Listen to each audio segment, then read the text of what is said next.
Good afternoon. So I want to talk today a little bit about the murky world of policy making and how you think about your research and having to influence policy. So I'm going to just, it's relatively straightforward, try to set out the issue of moving from research. And it's not only moving from trials, because I'm an economist, so I've been involved in trials mainly as sort of doing the economic evaluation. I've led a trial, a non-economic evaluation. But a lot of my work has been on sort of cross-sectional investigation of data. A lot of work has been on where no data is available at all and trying to say something to policymakers. I would say, except the camera is on me, a lot of it is about making up data to influence policymakers. But no, I won't say that. But it's just very difficult sometimes when policymakers want answers to questions and they come to you and say, you know, can you do something within a month to something pressing, and how do you respond to that kind of demand? I'm going to do a little bit of an exercise at the end as well. So I'm going to talk for about half an hour, and then I'm going to make you work maybe for 5 or 10 minutes, and then maybe ask a few people to say something about policy at the end. Okay?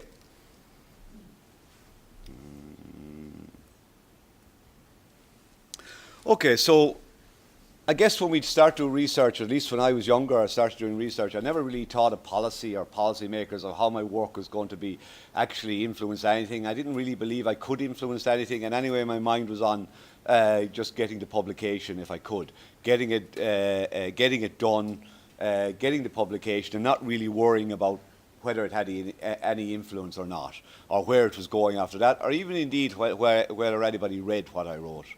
You know, I was just concentrated busily on just climbing a ladder, and I didn't really care, I guess, early on. I started to care about the end of the 1990s when I was asked to do some stuff on dementia and dementia policy. And I wrote a report called An Action Plan for Dementia. I got very interested in changing the way we thought about dementia in the country and trying to think about counter-policy frame to the ones that existed, basically in response to work for Tom Kitwood, who wrote in the 1990s about, you know, personhood and moving away from sort of medical model of dementia. So I actually wrote an action plan for dementia in the 1990s, spent a year on it, funded by the National Council of Aging and Older People, did a lot of qualitative stuff, did a lot of systematic reviews. At the time it was a little less complicated than it is now, but tried to bring up sort of the key issues.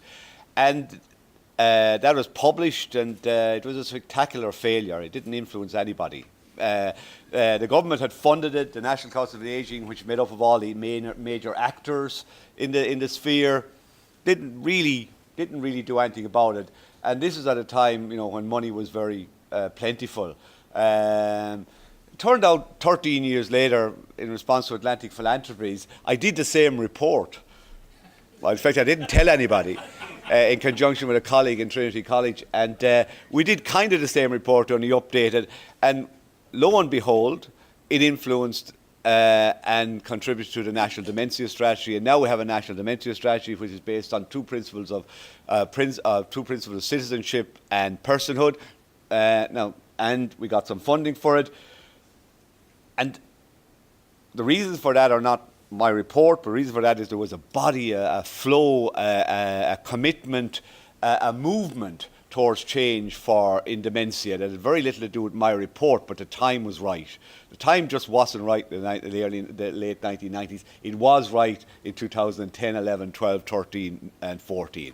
I just start with that by saying this is not an exact science. There's no rules here.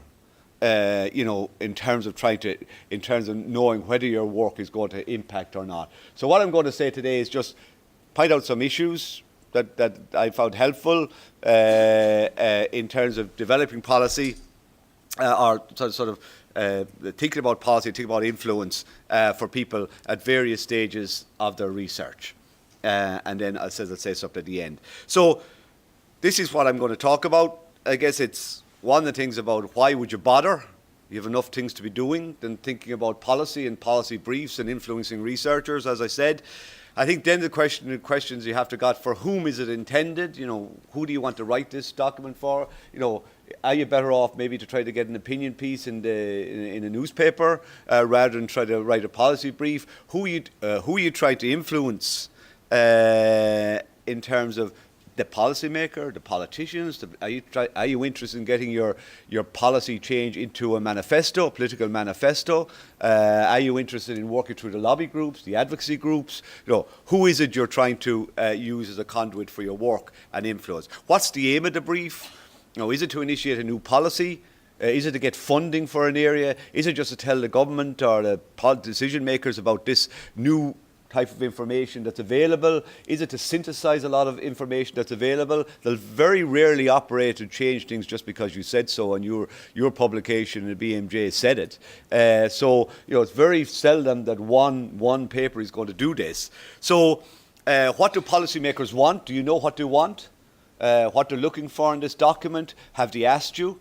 Are you giving this to them without them requesting it? So what do they want? What is the length of a policy document? Do we have any guidelines?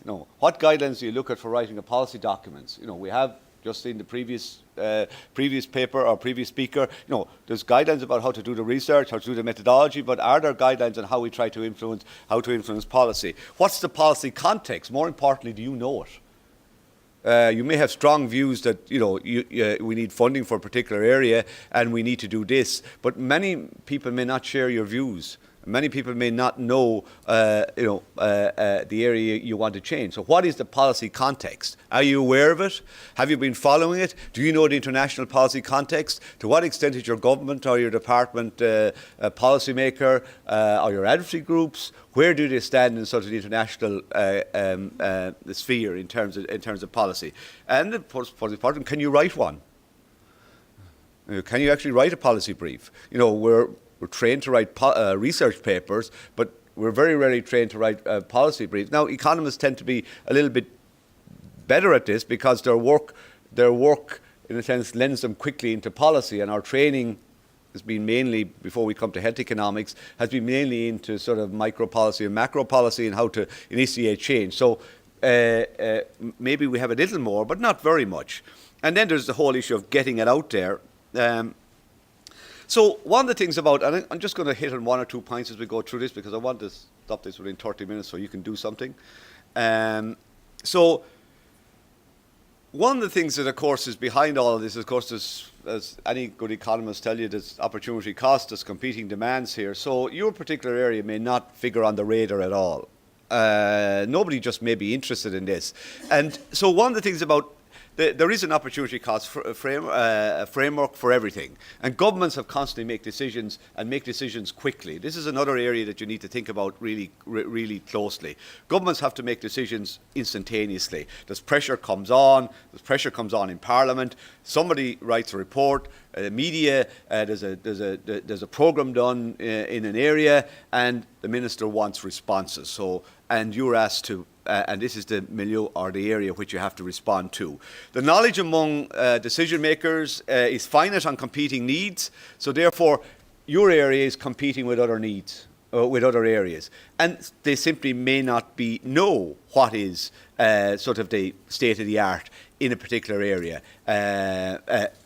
Like you do. So it may be necessary for you to provide that information to change the way they think about an area, to change their framework, to change the paradigm, or if you're trying to radically reform or change system, if you're interested in counter policy frame, this may be a big shift you're trying to achieve here. The resource allocation process is not an exact science, and in Ireland we know very little about the resource allocation process. It's a kind of hodgepodge mix of what's going on. We're not actually sure how this works. We know that around budget time traditionally people get agitated for additional spending. We know that personalities matter. We know that medical personalities matter a lot when it comes to decision making or resource allocation. We know there are favoured technologies. We know there are favoured areas, and this is the mix for policy. But nobody's written the book on this for Ireland. There's been few a few recently, and you have to sometimes sift through politicians' memoirs about who meets who where, and that process. So we don't again have a model for this. Americans are much better at this in terms of writing about this than we are here. So, and it may be that simply, if you want your research to have an impact, you may simply have to write something that makes it attractive to policymakers. So, for whom whom do you write this? Well, it's this for you to decide, and that depends on how specific you want to make it. Again, what's your audience? Do you want to get, for example, it may be more helpful, for example, to get to the advisor than to get to the minister. And certainly from the work I was doing in the I can't remember. Sorry? What happened? Oh yeah, I moved away? No, it's somebody's speakerphone. Oh, that's fantastic. At least it wasn't my fault. So I was doing some work in sort of the early 2000s and sort of about looking at financing long-term care and moving away from the funding mechanism and about funding nursing homes. And there was an interest in the work, but one of the interests, mostly my relationship was not with the minister at the time, but it was the minister's advisor, and the minister was interested in some of the ideas I had. So most of the exchange was with the advisor, and only later on the minister. And again, it's not to claim any great competence in this. Some of the things that I was saying got into a policy document, but the things I really wanted to get in didn't get in. So there you go. You can talk all you want to policy advisors, and they take what they want and use what they want from it. One of the things about your research, if you're precious about your work, it's time to get unprecious about it when you meet an advisor, because they really have a totally different mindset about how the world works than you do, in terms of also what sells out there in the marketplace for political ideas. So it's really, again, it's a learning experience, and certainly, part of that process, again, in terms of for whom it was intended, I remember being stuck in the middle of the Department of Finance and the Department of Health, again, on trying to expand community care services and so on. And it was a clash of ideologies. It was a sort of an orthodox fiscal, neoclassical orthodoxy on the one hand in the Department of Finance, and the other hand was a more expansive kind of social framework from the spending department. And as an economist, I was in there in the middle trying to revise every time I met them. The orthodoxy, neoclassical orthodoxy wanted me to go one way, and the spending department wanted me to go another way. So it's very tricky sometimes when the mindsets are different, even in government, between those who fund government and those who those who fund for the Department of Finance, the Exchequer, and those who spend the money. So it's really, really tricky. So these are some of the issues. Do you know the people who make decisions in your area? One of the things that happens all the time about making decisions in the area, the policymakers tend to change, in Ireland at least. No sooner have you got a relationship, and then suddenly they're somewhere else, and you have to start all over again. And that may seem, you may seem, well, what's the issue there? Well, the issue there is you've built up confidence, trust in the work and in the work you're doing, and suddenly then a new person comes in and you have to learn how do they think about the world. So therefore, knowing how decision makers think, and I think knowing how decision makers think and what methodologies and theories guide their thinking is really important in terms of, very often, as I said, if you're dealing with the Exchequer and Department of Finance, very often you've got to know what economic methodology, and very often it's laissez-faire, liberal capitalism model, is driving their thinking. A lot of them have been trained as economists, a lot of them have been trained as sort of economics and finance area. A lot of them bring that methodology to thinking about how markets work or don't work. And very often you're in there talking about market failure. Now, they understand market failure, but the methodologies and the models they use don't always easily accommodate market failure. So really again, try to understand the methodologies of which they use and the theories that guide their judgment. So what do you want to do? Are you simply raising awareness among the public? Do you want the public to know more about a particular area? Mental health. Do you want the public do you want to get more cachet for the area.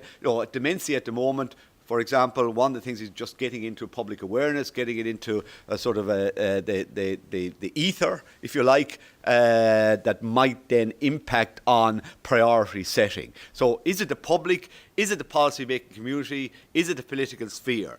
So what do you want to do? Do you want to change the status of this within a government priority setting arrangements? Do you want to move it up the ladder a bit? Do you want to get it more likely that change is going to happen? Yeah, that's different than simply getting an awareness of it. Do you want a specific policy change? Do you want legislation change here with your work or with the body of work or the area you're working in? Do you want legislation to change? And again, that's slightly different, and you're working with different actors in the system. Do you want a funding ask? If you want a policy change, are you asking for X million, another 30 million investment, 50 million investment in mental health? Again, it's slightly different in how you write your policy document, if that's what you're seeking, a money change. Or are you simply raising an awareness of your work, of what your unit, what your centre can contribute to policy making, making yourself available, making yourself engaged with government so they're aware of what you can do. So these are slightly different aims as to what you do. So what do policymakers want? Well, contrary to the popular misconception, policymakers are incredibly busy. They don't simply have the time to worry about your methodologies and your problems and your research or your theoretical constructs. They really like something short. And another thing that really you must know is that policymakers generally aren't interested in a time frame, a long time frame. They are interested in solving problems now. So if you come solving problems 5 years from now, in 1995, I was writing about the financing of long-term care in Ireland, and published a policy document in 1995. And again, that was a spectacular failure, primarily because everybody knew demographic ageing was not going to be a problem in Ireland until 10 years from now, 2020. So why worry about why worry in the 1990s? I guess, about a policy change that was, about a demographic surge and bulge that really wasn't happening to probably 2020 into 2030. So again, you got to think about something current, something accessible, non-technical. So you got to think about a non-technical approach to your work. And I certainly always feel that it helps when you're even beginning your work, whether it's a cross-sectional work, longitudinal work, trial work, to think about what are the policy elements of here that you might be interested in sharing. Because as well as that, it gets thinking about the work you're doing, whether it's relevant or not. I certainly, an opportunity cost, relevance is a huge issue for me because, obviously, there's an opportunity cost to doing any piece of research. So how relevant is it? And for me, the relevant is the work I do is how can I impact something that I think needs impacting on in terms of policy change. My area is older people. My area is dementia. So I look on what I think can be changed, and then think about the question. Something realistic. There's very little point in bringing something that's not realistic to the political domain. I mean, it's not saying your research isn't useful. I'm simply saying that if you try to bring something to policymakers that's either way too expensive or not on the agenda at all, you're not really going to get an audience, to be honest. The whole area of cost effectiveness now, you can't really bring work to policymakers without some sort of economic framework and on costing, because I guess the first question they're going to ask is, how much does this cost? What are the implications? And we simply, where those resources going to come from? So there has to be some cost-effective framework to this. And the other thing is, I think there must be you must come with some answers. They're not interested in you coming with questions. So anything that frames their response to a question has a better chance of being acted upon. One of the things about the policy context, again, what do you know about this? Are you good on the policy narrative?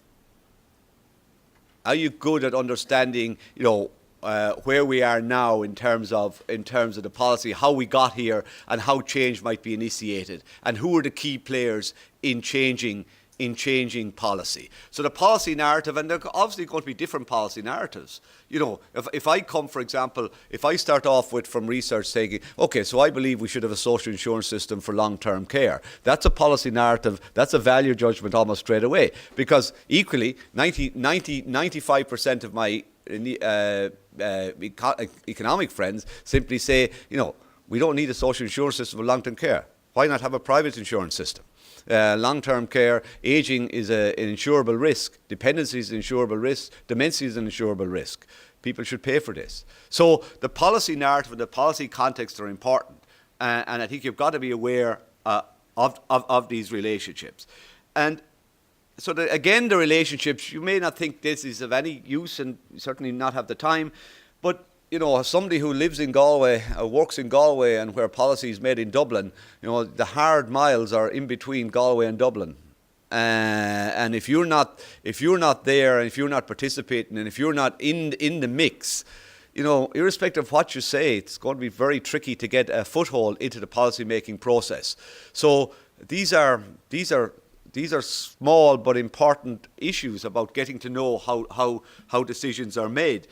And also, you know, what is your bona fides with respect to, you know, one can talk about the purity of our work and the methodological purity of our work and so on, but there's also relationships to stakeholders, because stakeholders rely on you sometimes as a voice for representing their particular issues.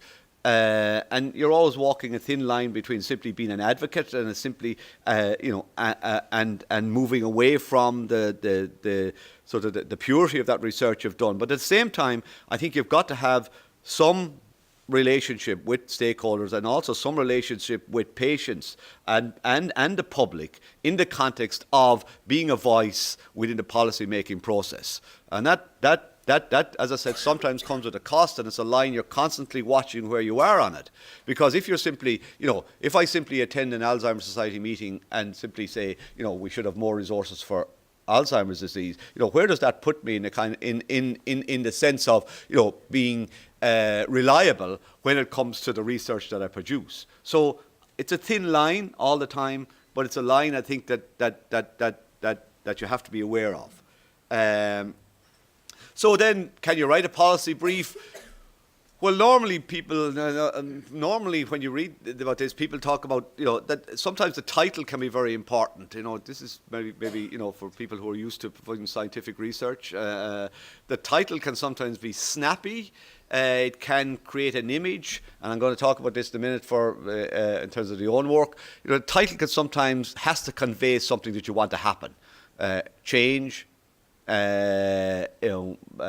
Something about the title that matters, and it gets picked up very quickly, and people may or may not run with it. So the aim, you have to sort of, it's the formula for this: aim, background information, the problem statement. There's no point in producing a policy document if there isn't some problem, or if you think things don't need to change. I think you have to have the evidence, but the evidence has to be presented in a way that's meaningful. I think you have to have some policy option and then a recommendation. So 5 pages. People sometimes say 5 pages too long. I can very rarely keep policy document to 5 pages, but people talk about 5 pages probably too long. Again, you're competing with other things that policymakers are doing. The content is technically proofed and is jargon free. So one of the things that I would say, get your best writer to write a policy document, because it's got to be really parsed to a level that reflects the data, reflects your own work, reflects the international data, reflects your lit review, reflects the international consensus, if you like. Sometimes with policymakers, as I said, you're trying to get an international consensus into your work as well. But it's got to be written very, very sharply.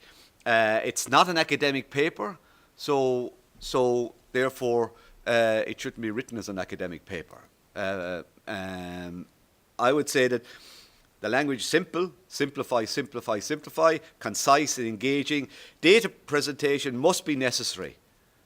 So it must be necessary. So if you're putting it in, it must be necessary and it must be visually effective. And it must be understandable. And recommendations must be clear, and I would say economically relevant. If they're not economically relevant with the kind of constraints we have now, and these constraints are still there, so just, 200 billion deficit or debt, those constraints are not gone. So, even though economic growth has started again and so on, these constraints that policymakers are under are real. So therefore, it must be economically relevant. So if you want to put an executive summary, it must be really sharp, 3/4 of a page, less than a page. Problem description, why change is necessary in your recommendation. I divide appendices, and I'd also avoid additional reading suggestions. You're not sending it out to an undergrad. They just don't have the time to take your additional reading stuff. Just tell them what needs to happen, and so on. So then getting it out there. So I always find it helps if you can find somebody in the policy making process that shares your view of the world. And these are long-term courtships. They can be interrupted by somebody being shifted to another department. So you look at somebody that's you consider that's methodologically sound, and you can share your relationship with. So maybe share your theoretical framework. You email, you hard copy, you follow up, you make sure the document has got to the right place. You launch your brief at a joint seminar with policymakers if you can. You embed your researchers with government agency if you can, and embed them with you if you can. This is the utopian situation where you're working really closely with policymakers, but it's getting a confidence and a trust between the policymaker and yourself. Linking up with the relevant advocacy group. Again, sometimes advocacy groups are competing, so you have to be really careful there, because they don't like you sort of sharing yourself among other advocacy groups, so you're just really careful. Sharing your policy brief with the media, deliberately getting a paid opinion piece. For example, deciding whether you should leak your brief if you're engaged in bilateral relationship with the policymaker. So it depends on how you view success, and then promoting your brief via your website, social media, all that, including Twitter, all of that important. So I'll just give you a quick example at the end. So on the dementia brief, so I'm just imagining myself producing a dementia brief. I want community care services to be expanded. I want to move away from medical biological model of dementia. I want to move out of hospitals. I want to move out of residential care. I want more spending for community care. There you got the policy brief. Okay, so I need to have a title that's snappy. So I'll just give a number of titles that I consider snappy. You mightn't consider snappy. I consider them snappy. I made them up really quickly. That's why they were snappy. So reimagining dementia care. So I'm each to say reimagining. That's nice. Reimagining something. Imagine that. Just something that's going to be very different. So, bringing it all back home, kind of folksy. Yeah, so moving from residential care, acute care, back into the home. So you might want something like that. Putting the community back into community care, maintaining personhood in dementia. Not good, I think. People don't understand what personhood is. So that probably wouldn't work. Recalibrating care for dementia, too long a word. Recalibrating. Investing in people with dementia, people kind of like that, maybe. Investing. Imagine investing in a person with dementia. Who'd want to invest in a person with dementia? So immediately you're challenging somebody to say, well, why not? So why not invest somebody in people with dementia or counter policy? So all I'm saying is like you might think, so why would we bother with a title? We'll bother with a title because somebody's going to pick up that document and say, hey, what's this? Investing in people with dementia? So it's just a matter of just engaging in communication and trying to communicate. So background then, very briefly, and again, background, there are 55,000 with dementia. The total burden that we estimated in Galway was 1.9 billion. Informal care is 50% of the cost. Community care only accounts for 10%. Women are the main carers. Family sizes are declining. Female workforce participation are going up. Caretaker potential is declining. If you don't get the gist of this now, I've failed. yeah, there's going to be a problem. There's 55,000 people. Informal care is high. The number of women available to care is low. Community care is shrinking. Yeah, where do we go? So what's the problem? People with dementia have strong preferences for remaining at home. Yeah. The current provision is formal care is weak, fragmented and supply driven. Policies biased towards residential care provision. Family cares are overburdened. The medical model predominates. There's an over-reliance on antipsychotic drugs. People want a social model of care. That's your kick-off point? These are amazing kind of things that I didn't know happened. So then you say, well, what's the evidence here then? Well, so then you get your evidence, and so you might only have an evidence statement of a line or two here. So we have qualitative evidence on the importance of personhood. You have a story, little story, 2 or 3 line story of why personhood matters, the relationships matter. Preference revelation by people with dementia for living at home. There's a survey there, so you stick in your 2 lines of the work you've done. Personalised care budget works. We've just done a lot of work at this on that they do work. Put in a couple of lines on that. Economic boundary of care analysis shows savings through the exchequer. They love that. So make sure that goes in. Yeah, and then enhanced budget for community care is estimated. You tell them how much they need, and then you say, not only that, but we're going to give you a funding model to do it. So therefore, you've solved a problem for them. And then you make your recommendations. So build personhood and person-centered care, roll out personalised care budgets, allocate more intensive home care packages, develop your social model for psychosocial interventions, and reduce antipsychotic medicines. So there are your recommendations. And then you say, you might maybe want to change it and say, what are the financial implications? So we're targeting an additional 1,000 home care packages, €1,000 a week. That costs 50 million. We're creating an innovation fund of 10 million to support psychosocial interventions because our evidence from the work.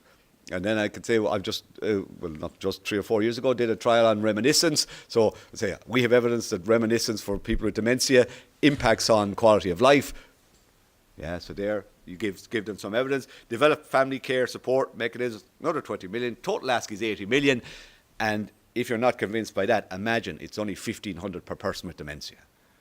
So 80 million may look huge, but that's only 1,500. Who wouldn't give 1,500 to support a person with dementia? So again, you're trying to create some sort of thing that fits into a decision-making framework that people can sell if they're so inclined. So that's the kind of frame in terms of how you might think about some of these things and so on. I have a lovely case study, but I don't have time to give it. But if somebody wants about policy making, they can ask about it later. So, okay. So now I have an exercise. I have a time to have an exercise. 15 minutes, good. Okay. So what I thought I'd do is, I just, in case you think I didn't spend weeks presenting this, I just had a look at the newspapers, and I have 3 areas. Yeah, I have 3 areas. Congenital heart disease, mental health, and cystic fibrosis. So what I'm going to do is, I have 3 little case studies done out here. So maybe if we divide it into quickly for maybe just 5 minutes, yeah? And I'll give you the case study. Now, you can, I don't know how you want to do this, whether you just turn around to the row behind you and have groups of 10, yeah? And I'll give you the case studies. Choose one of them. Yeah, I'll give you 5 minutes on it. Yeah, and then I'll randomly choose 3 people to give the different case studies to do a 1-minute presentation on why they should get the money. Okay. Thanks, Andrew. Now, Andrew, I should warn you here that I'm going to give you 90 seconds, but only 90 seconds. 90 seconds. Declan, 90 seconds. Okay, so I'm standing here because I've nothing to lose. So our title is Turning Blue to True, World-Class Mental Health in Ireland. Okay, our aim is not to spend more, but to spend better. that at the moment we're spending money on the wrong things. We've got the wrong outcome measurements in Ireland. Mental health-wise, we've got one of the highest suicide rates, particularly in certain groups within Ireland, and we have the wrong types of interventions being delivered to people. We have a large focus on medication for complex reasons, but we're not focusing sometimes on the simple things which when done well will make a big difference to lots of people when we add it all up together. There is insufficient data, as there always is, but we think this problem is so pressing that we have to make a decision on it. If we look at the overall spend, taking that large ticket item, we are way down on the European lists. We're comfortable that we can tie that in with poor outcomes, as I've said, and where information is available, such as on prescribing databases, we know that we're prescribing too little of what we should be prescribing and too much of what we shouldn't be. The policy options that we have are to continue on as we are, and we expect the same things to be happening. We think that a little shift will make a big difference in how we spend things, so we would like to emphasise community-based options, particularly for youth. That's where Ireland has particularly big problems, and that we think in impacting on this, there's a reasonable evidence base to suggest that long-term health problems will go. I'm hoping for the clock at any moment now. The case example that we'll use would be June, who's a 44-year-old lady with complex medical problems, intellectually disabled, on 32 tablets a day. I know that because I got a medical student to count it for her. I was unable to access appropriate, thank you.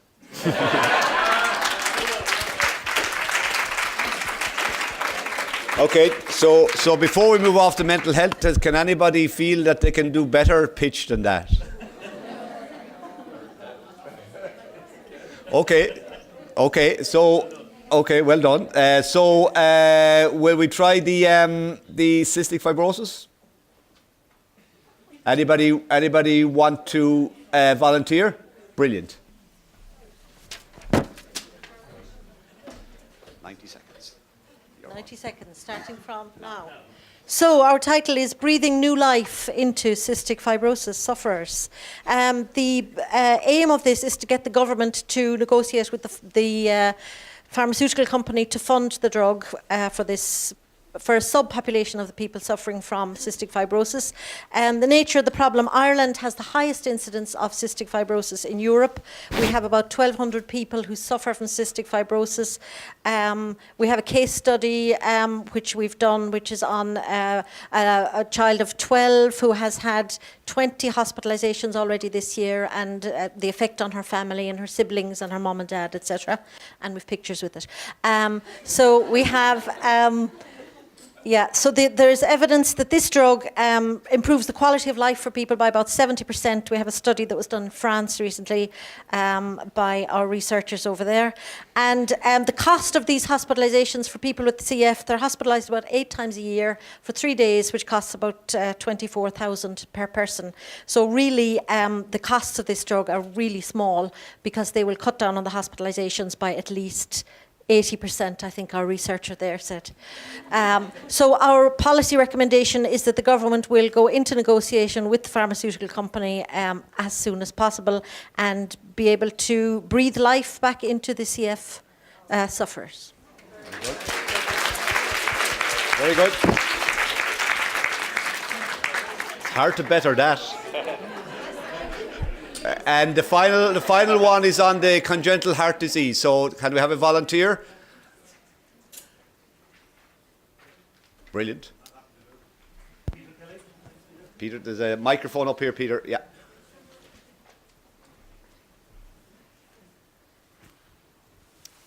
On the chair. On the chair, yeah. Fantastic. So the title of our policy brief is Take Heart, Saving Lives, Saving Money. The background to our problem is that we have 400 patients per year with congenital heart disease who are being underserved by the structures that are available at the moment. The standards have been clearly set by the NHS, and we are very clearly behind them in Ireland. This is important for children, for teens and for young adults. And these kids are coming in to hospital often late, where they're experiencing poor outcomes and and utilising healthcare resources. So what we're looking for is 4 consultants at a cost of 800,000 per year, 3 new nurses at a cost of 300,000 per year, a national coordinator, which was Fionnuala Keen's suggestion down there, and a new cath lab at a cost of 2 million per year. So our recommendations are a total new annual funding of 3.2 million per year. That will work out at 75,000 per child per year. And this will reduce the costs associated with these inappropriate hospitalizations for children and meet clinical standards as they are defined internationally. Well done.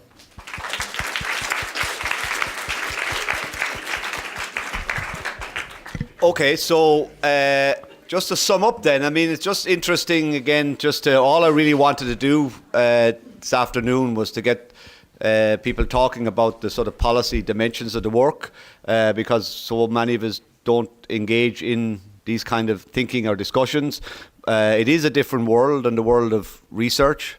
It is a different world than the world of trials. It is a different world than sort of statistical analysis. But it's a very important world in the context of trying to change direction or change things, and also the impact of your work. And I suppose one of the things that over the last years, as I engage in this, is that impact has become really important to me.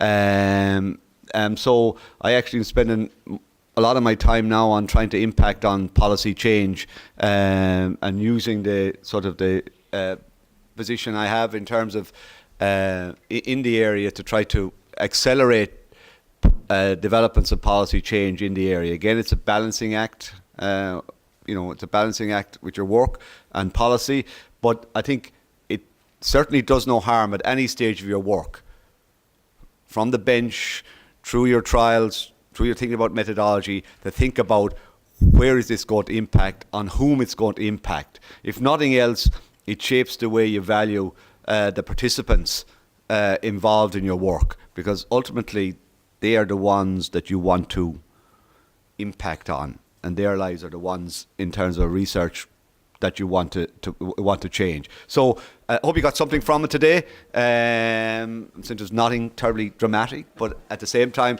it's a way of thinking about the world. Thanks, Eamon.